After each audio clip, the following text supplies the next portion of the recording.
Hi guys, I'm Swati Manshramani and welcome to my YouTube channel, to my live Swati Manshramani, and today I am going to talk to you about shitty managers. So I'm not really going to list down the characteristics of shitty managers, rather I am going to talk to you about or rather narrate a story to you all.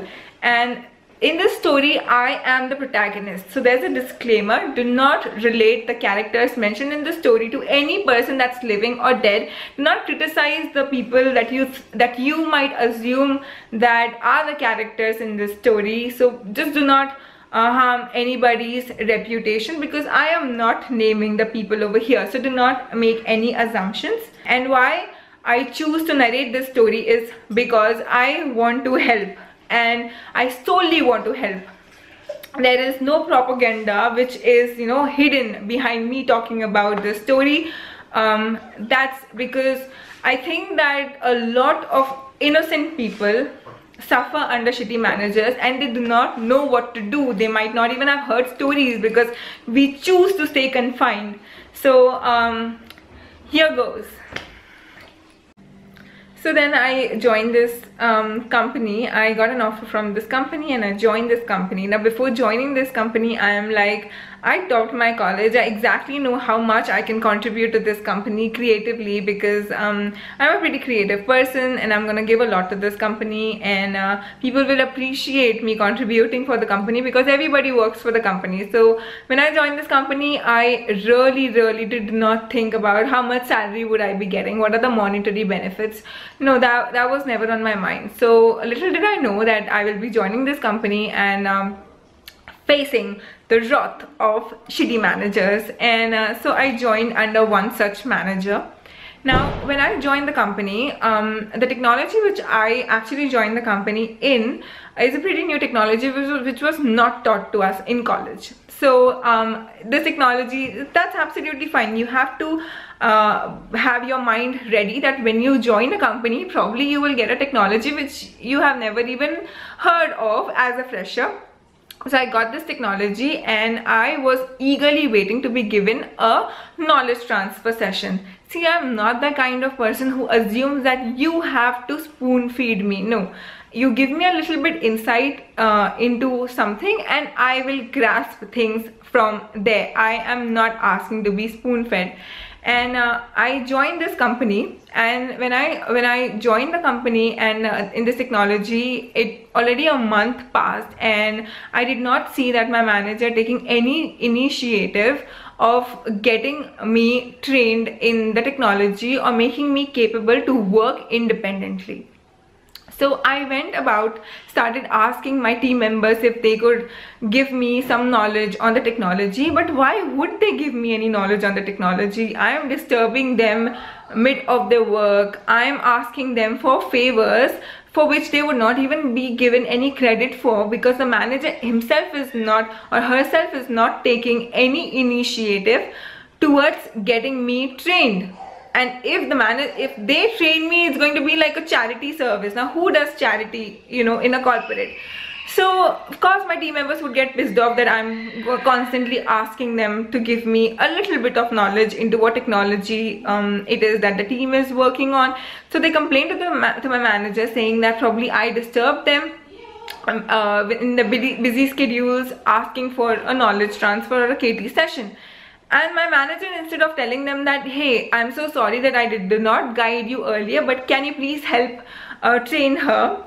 Rather than that, my manager would come to me and be like, hey, you're not supposed to ask any KT from people. You have people issue because you are disturbing others for KT. And I got this tag of people issue stuck with me forever because I just demanded for a knowledge transfer session.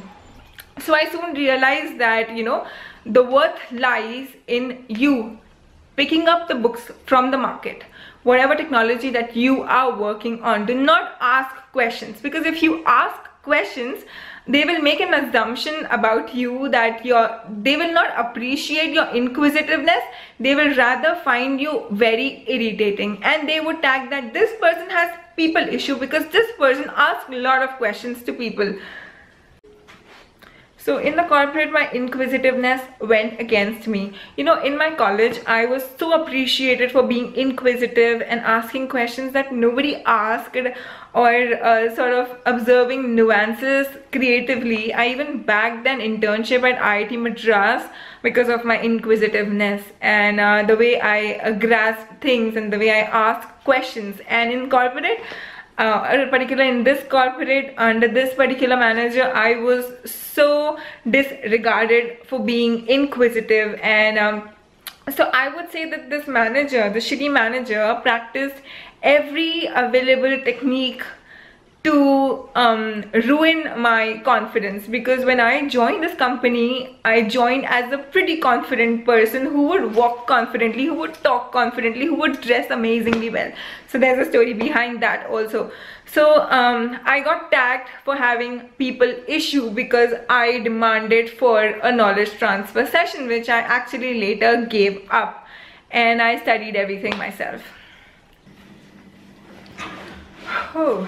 So when I joined this corporate, and so this alien person comes to this corporate who likes to dress up well, who's worked out, and she has a good figure. And yeah, so when I joined the corporate, I had amazing size 0 figure, which was pretty worked out. So the HRs of this corporate, the lady HRs of this corporate would not be able to tolerate that, why it is that I am dressing up body hugging dresses. And because so I always had the feeling that they would dress the similar kind of, they would wear the similar kind of skirts or jeans and trousers, but since they did not have what it takes to pull it off, they always tried to target me and put my confidence level down. So these HRs would come and tell to my manager that I think that she does not dress too well. I think she wears like too tight clothes and stuff like that. But then I knew how exactly I dressed. I knew how nicely I carried and pulled off anything that I did dress, and I exactly dressed appropriately for the company. They just had some problems. So instead of my manager taking my side, the manager would tell me that, you know, I think this would really impact your rating because of the way you dress, and the HRs are like constantly telling me that you must dress more conservative.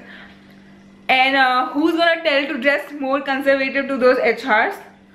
So this exactly was happening in the background, and they even had problems with me standing tall, and I'm like tall person, so standing tall and walking all nice, and I have this curve on my back, an arc, which is like heredity. So they had this problem that I'm constantly creating arc on my back so that I could attract guys by wearing these amazing clothes and by walking the way that I did walk. Why would I want to attract guys in the corporate when I'm already married? And like, I did not really understand the mentality of the people that were around me, and I was constantly tortured and harassed mentally, and without they having said anything. Also, the way they looked at me and the way they taunted me, it really deprived me of my confidence, and I started slouching, and I would not stand straight anymore, and I always had this fear that, oh, they're gonna judge me.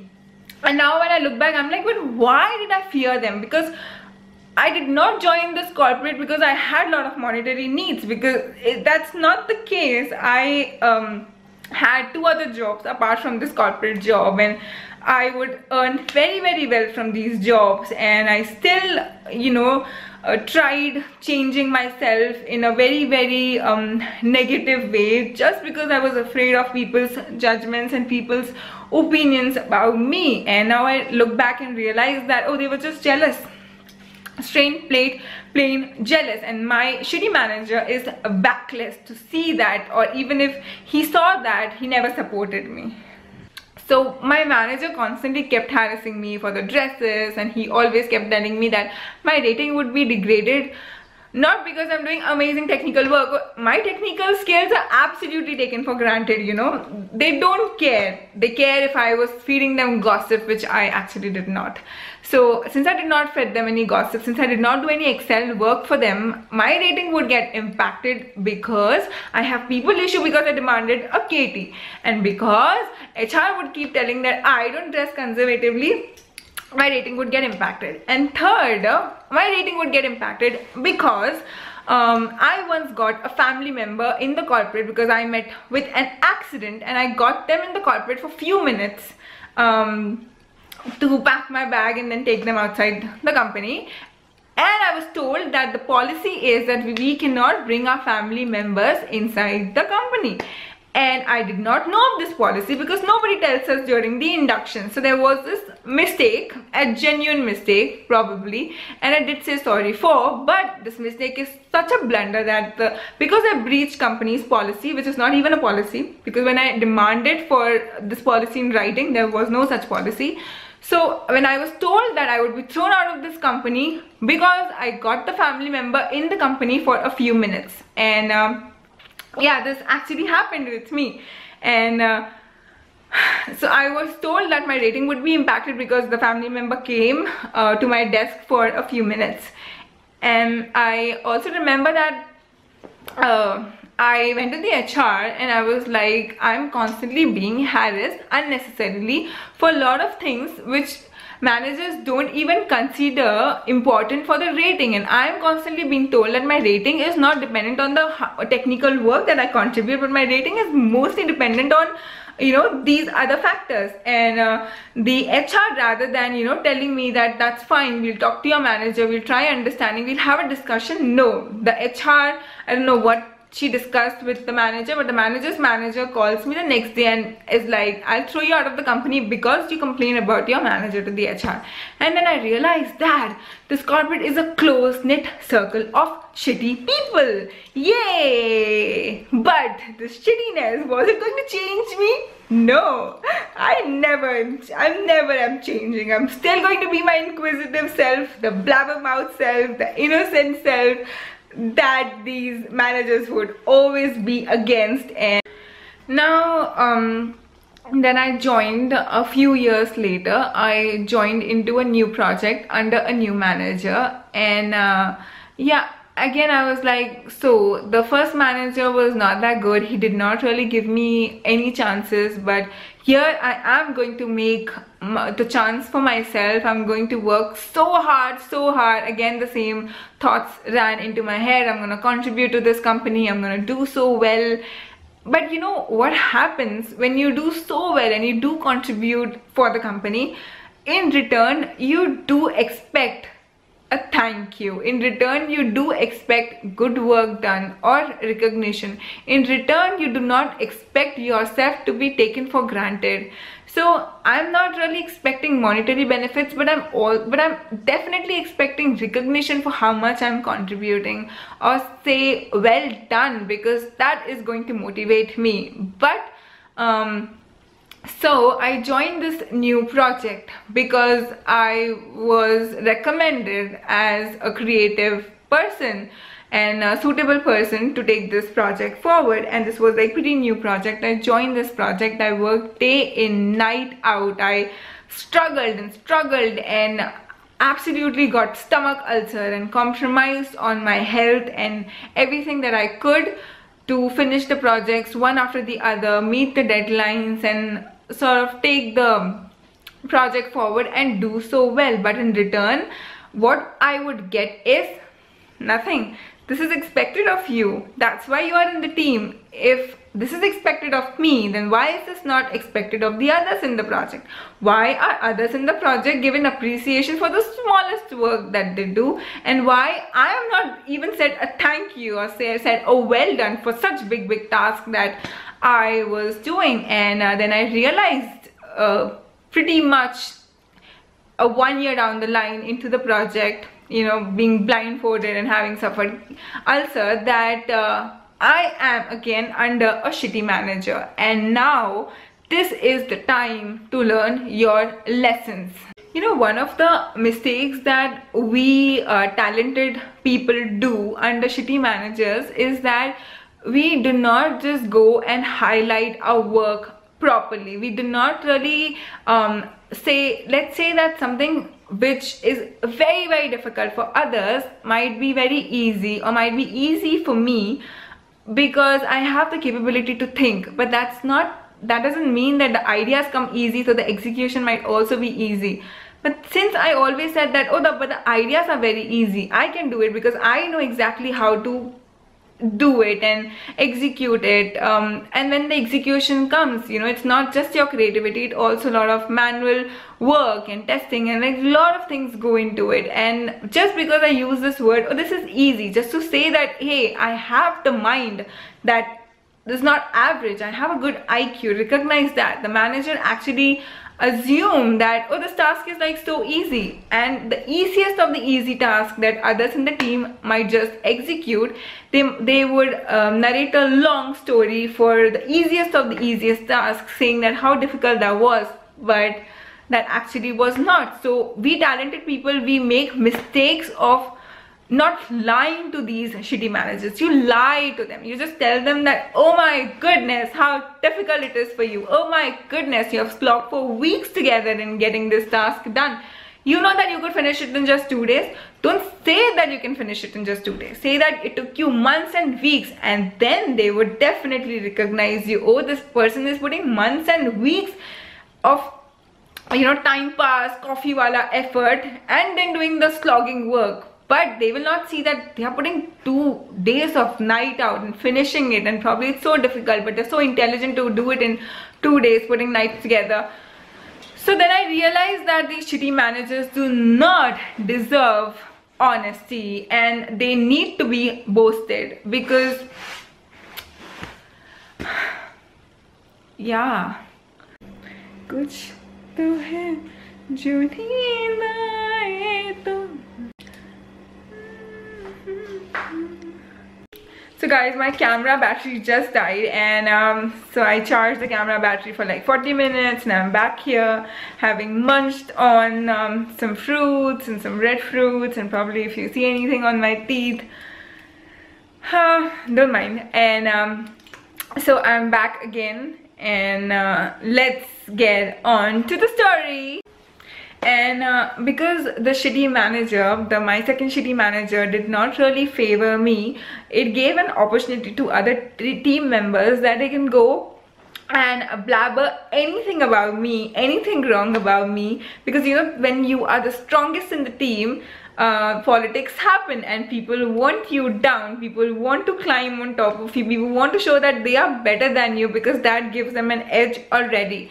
So then, because the shitty manager was always against me because of their insecurity, this gave opportunity to other political team members to go and talk to this shitty manager things about me which were not even true. I was played on because I was very strong, and I was like the only strong person at that point in time in the team, because the team was small. And as the team grew, we know we had stronger people come in, but at that point in time I was the only strong person, and everybody else in the team was like pretty mediocre in their IQ capability. And I am not flinching from saying this, because I strongly feel that when the company recruits resources, and if you're recruiting a strong resource, make sure that the other resources that you're recruiting are also equally strong. And these mediocre resources who do not know how to work hard, and who do not know how to work creative, and who do not know how to appreciate creative people, are the ones that play politics in the company. I know that I'm making a huge statement out here, but whatever that I'm talking is absolutely a fact, you know.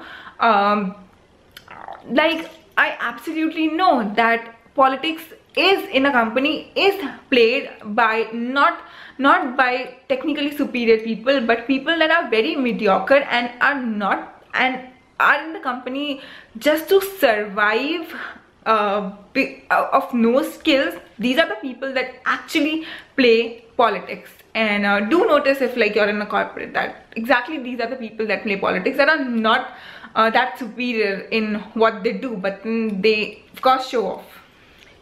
And shitty managers of course believe So what do you think, that these things broke me? No, these things really did not break me, because as the time passed I realized that, see, my capabilities are not going anywhere. I cracked various other companies, and I had the job offers in my hand, and also I was very strong because I was in the company not due to monetary reasons, but just because I wanted to prove myself or do something good. I was in that company, and money was never the reason for me, by God's grace. There was no point of me breaking for these people, but what I ultimately started doing was, as a consequence, that as I told you earlier, I was not money minded, but later, after all the politics which happened under this first manager, under the second manager would always take the credit of the work that I do and give it to the people that they favored. And it so started happening that I stopped contributing, that if I do not contribute, what credit of mine is going to be distributed whatsoever. I always limit, like, I would never give my full potential work to the company, and I would work half-heartedly, or I would only do the work for the amount of money which I was paid, lesser work for the amount of money which I was paid, or just the apt work. I would not give my full potential to the company because I realized it's not worth it. So then, you know, the company loses because of these shitty managers. I feel like a resource, a hard-working resource, a creative resource is being discouraged because of shitty managers. And the losses of company, you know, I have nothing against the company, because the company has not done anything anything wrong with me. It's the people it's the wrong people that actually ruin the company. You know, I feel that a good manager is compassionate. A good manager does not hold things against people. So I have basically seen my husband managing things, and I have seen my husband talk to his subordinates, he being the manager, and it's so amazing to see that even if his subordinates talk to him in a certain way, he does not hold it against them. He is like, he understands the capabilities of the person. He gives the task according to the capabilities, and not because he's biased towards one person or the other person. And good managers are there. I think 70 or 80% of the managers might probably be good. Only 10% might probably be good, but so is my destiny that I only faced the situation where I worked under the shittiest managers. And I am talking to you all these things, and I'm narrating this story to you because I do not want, as I told you, it's not about listing down the characteristics. It's about you relating that this is what happened with this girl, this is what she did, and this is how shitty managers do. So if you are in a team, that everybody in the team can collectively sit together and talk about this manager to the higher authority and highlight the shittiness, probably this could stop, or probably this would just go on forever because nobody speaks up. Only one person speaks up, and that also when they're just quitting the company. The shitty managers really did take a toll on my confidence and my body language, which I am trying to recover from still, because it is going to take me like a few months to get my body language back on track, to be the person that I always was, and to not sort of get those remarks in my head again and again. And trust me, I really have no judgment against people whatsoever, but you know, there are these few people in the society with very twisted ethics, and these people with twisted ethics give opportunities to other people with twisted ethics. And I really do not know how this ladder can be broken. Probably you need to be a good wolf to break this ladder. I'm not broken. I am absolutely my own self, and talk about these shitty people is absolutely out of my mind. And from next time, I'm pretty sure that the video is going to be very positive, and I'm so excited to be doing the next video, which is probably gonna be very exciting, positive, or probably a vlog or a sit and chat. Let me know what you want. Follow me on my Insta, follow me on my YouTube, and bye.